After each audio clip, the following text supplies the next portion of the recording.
Hello friends, स्वागत है आपका मेरे यूट्यूब चैनल टीचिंग मैथ्स में। अगर आपने मेरा चैनल सब्सक्राइब नहीं किया है तो टीचिंग मैथ्स में जाकर आप मेरा चैनल सब्सक्राइब करें और बेल आइकन को ज़रूर दबाएं।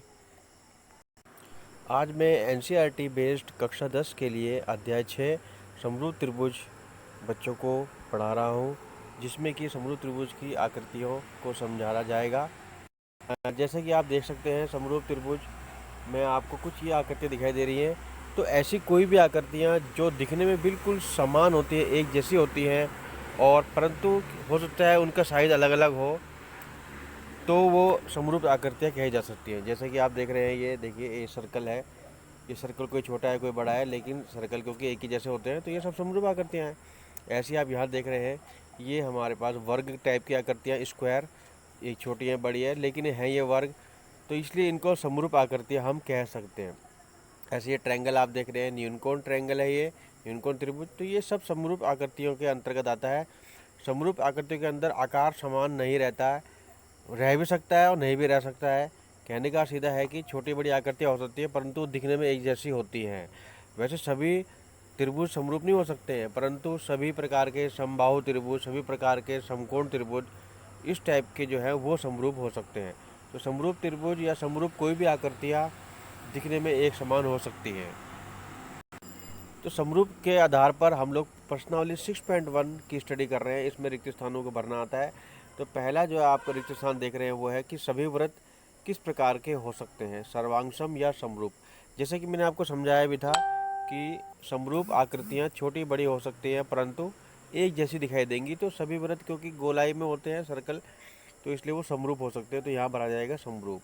दूसरा प्रश्न इसमें आ रहा है, ये सभी वर्ग कैसे होते हैं, समरूप या सर्वांगसम। क्योंकि वर्ग वो आकृति है जिसकी चारों भुजाएं एक जैसी रहती हैं, तो इसलिए कहने का अर्थ है सीधे सीधे, चाहे वो छोटे बड़े हो, वो समरूप आकृतियों में आ जाएगा। तो दूसरे वाले में भी समरूप भरा जाएगा। इसी प्रकार सभी कैसे त्रिभुज समरूप होंगे, समद्वि, तो मैंने अभी आपको बताया था कि समबाहु त्रिभुज की, क्योंकि सभी आकृतियाँ सभी भुजाएं समान रहती है, तो इसलिए सभी समबाहु त्रिभुज भी समरूप होंगे। चौथा है, भुजाओं की समान संख्या वाले दो बहुभुज समरूप होते हैं यदि उनके संगत कोण कैसे हो। तो अब समान जब है भुजाएं, तो उनके संगत कोण भी समान रहने चाहिए। तो इसलिए यहाँ आएगा संगत कोण समान होने चाहिए। और उनके संगत भुजाएं कैसी होनी चाहिए, ये हमारे पास बराबर नहीं आएगा यहाँ पर, ये आएगा समानुपाती। क्योंकि समरूप की अवधारणा में समानुपाती होना चाहिए भुजाएं। समानुपाती का मतलब समान अनुपात में, ठीक है। इसी प्रकार से यहाँ पर ये दूसरा प्रश्न आ रहा है कि दो दो हमें एग्जाम्पल देने हैं कि दो समरूप आकृतियों के एग्जाम्पल दीजिए।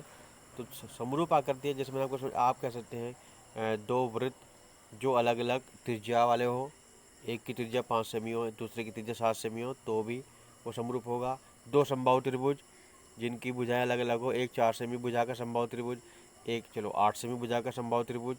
ऐसे ही सेकंड जो प्रश्न है इसी का दूसरे का, वो है ऐसी आकृतियाँ जो समरूप नहीं हैं।